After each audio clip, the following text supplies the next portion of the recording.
मुंबई सारख्या ठिकाणी किंवा पुण्यासारख्या ठिकाणी चांगला पगार घेणारी लोकंसुद्धा यांच्यासमोर फिकी आहेत, कारण की यांचं इन्कम खूप जास्त आहे पण ते फिक्स नाही आहे। नमस्कार, आजच्या व्हिडिओमध्ये तुमचं सर्वांचं स्वागत आहे। आज मी आलेलो आहे गावी। ॲक्च्युली माझे क्लायंट आहेत पुण्यातले, त्यांचं हे गाव आहे आणि ते बऱ्याच वर्षापासून म्युच्युअल फंडमध्ये इन्व्हेस्टमेंट करत आहेत। पण त्यांचं असं म्हणणं होतं की आमच्या जरा गावच्या जे आमचे नातेवाईक मंडळी आहेत, मित्रमंडळी आहेत, त्यांना जरा म्युच्युअल फंडबद्दल सांगा, कारण की त्यांचा डायरेक्टली म्युच्युअल फंडशी काहीही संबंध नाही किंवा स्टॉक मार्केटशी सुद्धा काही संबंध नाही, कारण की ते शेती करतात। त्यांच्या आता मी तुम्हाला दाखवतो, मी त्यांच्या गोठ्यात वगैरे फिरून आलो। इथे बाजूला तुम्ही बघत असाल ही शेती त्यांची शेती आहे आणि त्यांच्या घराच्या इथेच मी उभा आहे। ॲक्च्युली त्यांच्याबरोबरच मला हा व्हिडिओ करायचा होता, बट कसं असतात गावची लोकं जरा थोडीशी लाजाळू आणि असे कॅमेरा कॉन्शियस असतात, त्यामुळे त्यांना मोबाईल समोर येणं किंवा व्हिडिओमध्ये येणं तेवढंसं तितकंसं आवडत नाही। त्यांना लाज वाटते आणि त्यांना असं वाटतं की मी बोलताना कुठेतरी चुकेल तर मला कोणीतरी हसेल, यामुळे ते येत नाहीत। तर हा व्हिडिओ बनवण्यामागचा उद्देश म्हणजे काय, तर मी त्यांच्या गावी इथे आलो आहे आणि त्यांना म्युच्युअल फंडबद्दलच्या बऱ्याच गोष्टी सांगितल्या।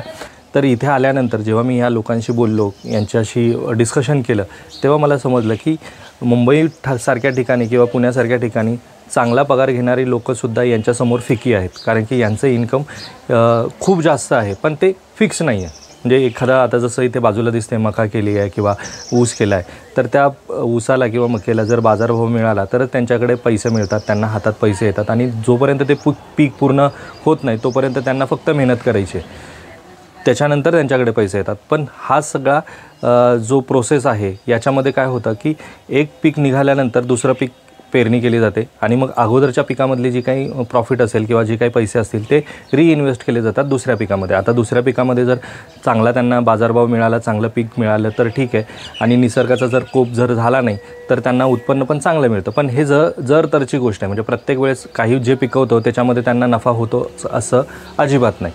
त्यामुळे ह्या शेतीबरोबर काय करतात तर दुग्ध व्यवसाय करतात, काही लोक कुक्कुटपालन करतात, ह्या गोष्टी ते करत असतात आणि त्याच्यातनं ते काहीतरी इन्कम जनरेट करत असतात।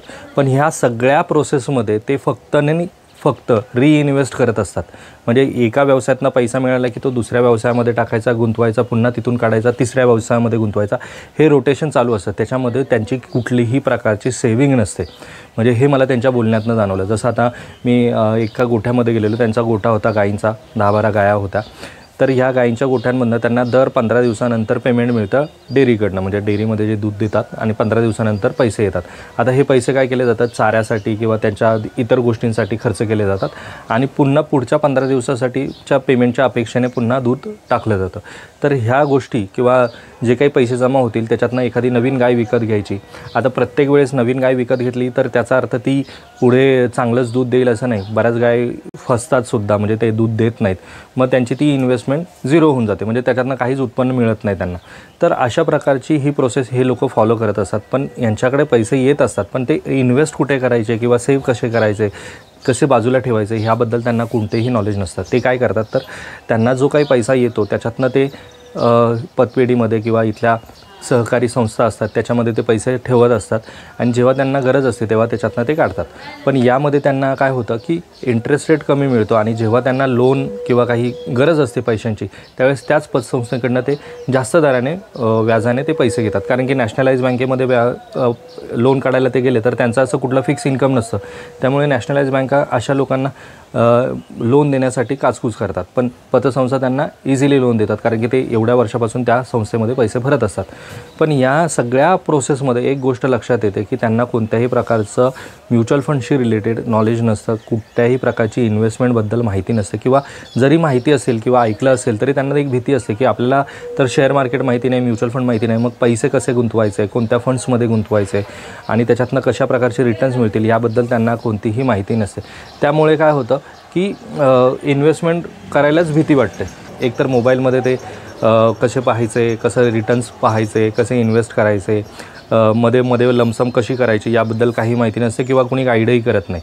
आणि मग आणि त्यांच्याकडे तेवढा वेळही नसतो की एखाद्या ठिकाणी जायचं, त्याच्या मागे फॉलोअप घ्यायचा आणि त्याच्यातनं माहिती घ्यायची आणि मग इन्व्हेस्टमेंट करायची. त्यामुळे हे लोक म्युच्युअल फंडमध्ये खूप कमी इन्व्हेस्टमेंट करतात. मी तर सांगेल की अशा लोकांनी जर म्युच्युअल फंडमध्ये इन्व्हेस्टमेंट करायला सुरुवात केली ना तर खूप मोठा बदल घडवू शकतात ते त्यांच्या स्वतःच्या जीवनामध्ये सुद्धा.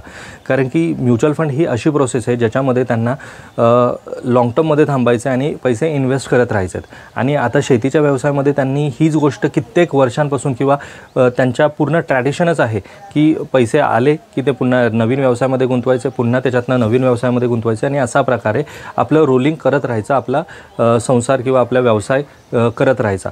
तर हेच जर त्यांनी म्युच्युअल फंड्सच्या माध्यमातून केलं, जर SIP सुरू केली, लमसम इन्व्हेस्टमेंट केली तर लाँग टर्ममध्ये ते खूप चांगले रिटर्न्स मिळवू शकतात. आणि मुंबईसारखी किंवा इतर ठिकाणची जी लोकं आहेत ते कसे करतात की पैसे इन्व्हेस्ट करतात, SIP सुरू तर करतात, पण कोणीही 15 वर्ष 20 वर्ष थांबत नाही. कारण की त्यांच्याकडे इतर खर्च त्यांचे खूप असतात. लाईफस्टाईल असेल किंवा त्यांचे मेडिकल एक्सपेन्सेस असतील, ह्या गोष्टींसाठी खूप सारा पैसा खर्च होतो. पण गावच्या ठिकाणी अशा गोष्टींसाठी खूप कमी काही पैसा खर्च होतो. इथे लाईफस्टाईल अशी खूप काही लक्झरी लाईफस्टाईल नसते. कॉमन लोकं असतात, कॉमन माणसांसारखे ते जगतात आणि त्यांच्या कॉमन गरजा असतात. तर ह्या गरजा कमी असल्यामुळे त्यांच्याकडे पैसा जास्त असतो. तो पैसा त्यांनी जर रिइन्व्हेस्ट केला आणि म्युच्युअल फंडच्या माध्यमातून इन्व्हेस्टमेंट करायला सुरुवात केली तर लाँग टर्ममध्ये खूप चांगले रिटर्न्स ते मिळवू शकतात. मी जेव्हा त्यांच्याशी बोलत होतो तेव्हा त्यांना मी बऱ्याच गोष्टी समजवल्या की म्युच्युअल फंडमध्ये कशा प्रकारचे फंड्स असतात. म्हणजे स्मॉल कॅप असतात, मिड कॅप असतात, लार्ज कॅप असतात, फ्लेक्झी कॅप असतात, मल्टी असेट अलोकेशन फंड असतात. आणि जेवढे फंड मी त्यांना जास्त सांगेल ना तेवढं कन्फ्युजन त्यांना जास्त होईल. म्हणून हे 5 बेसिक टाईप्स मी त्यांना समजावून सांगितले. आणि त्याच्यामध्ये कोणत्या कंपनीजमध्ये लार्ज कॅपमध्ये इन्व्हेस्टमेंट होते, स्मॉल कॅपमध्ये कोणत्या कंपनीज असतात, लार्ज कॅपमध्ये कोणत्या कंपनीज असतात, मिड कॅपमध्ये कोणत्या कंपनीज असतात, मल्टी असेट अलोकेशन फंड म्हणजे नक्की काय असतं. तर याबद्दलच्या डिटेल्स त्यांना सांगितल्या. आणि त्यानंतर त्यांना वाटलं की अरे हे तर खूप चांगलं आहे ना, म्हणजे सेफ आहे की आपले पैसे जर आपण एवढ्या मोठ्या कंपन्यांमध्ये जर इन्व्हेस्ट करत असेल तर आपली रिस्क खूप कमी होते. कारण की गावच्या ठिकाणी आहे ना त्यांच्याशी बोलताना समजलं की बऱ्याच अशा चिटफंड कंपनीज असतात ना की त्या मार्केटमध्ये येतात, काही पैसे जमा करतात, 5, 10, 15, 20 हजार रुपये जमा करतात आणि नंतर अचानक त्या गायब होऊन जातात. चेन सिस्टीम नसते. म्हणजे तुम्ही जॉईन व्हा, तुमच्या खाली दोघांना जॉईन करा, त्याच्या खाली दोघांना जॉईन करा आणि अशा स्कीम्समध्ये आहेत ना ते बरेच पैसे घालवतात. त्यामुळे त्यांचा आहे ना अशा कोणी गोष्टी जेव्हा सांगत असतो ना तेव्हा त्याच्या तितकासा लगेच पटकन विश्वास बसत नाही.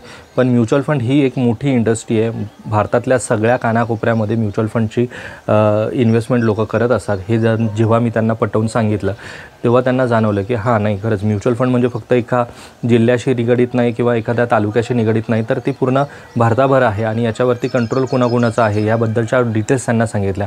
ते किती रुपयापासून इन्व्हेस्टमेंट करू शकतात, कधी इन्व्हेस्टमेंट करू शकतात, कुणाकुणाच्या नावाने इन्व्हेस्टमेंट करू शकतात, याबद्दल त्यांना डिटेल्स दिल्या. तर ह्या सगळ्या डिटेल्स दिल्यानंतर त्यांच्यामध्ये एक पॉझिटिव्ह एनर्जी आली की नाही हां ठीक आहे, तुम्ही सांगताय ना, सुरुवात आम्ही थोड्यापासून सुरू करून बघू आणि नंतर जेव्हा आम्हाला विश्वास वाटला तर आम्ही त्याच्यामध्ये अजून अमाऊंट इन्व्हेस्ट करायला तयार आहोत.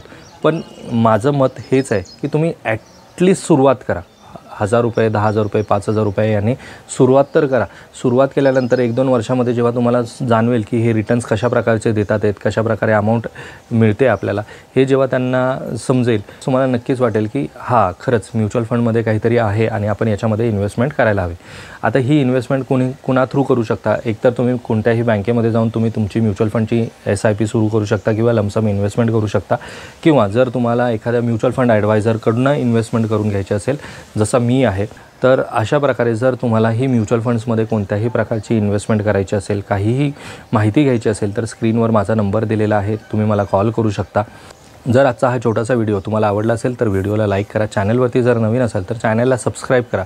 लवकरच भेटूयात मित्रांनो अशाच एका इन्फॉर्मेटिव्ह व्हिडिओमध्ये. तोपर्यंत बाय बाय.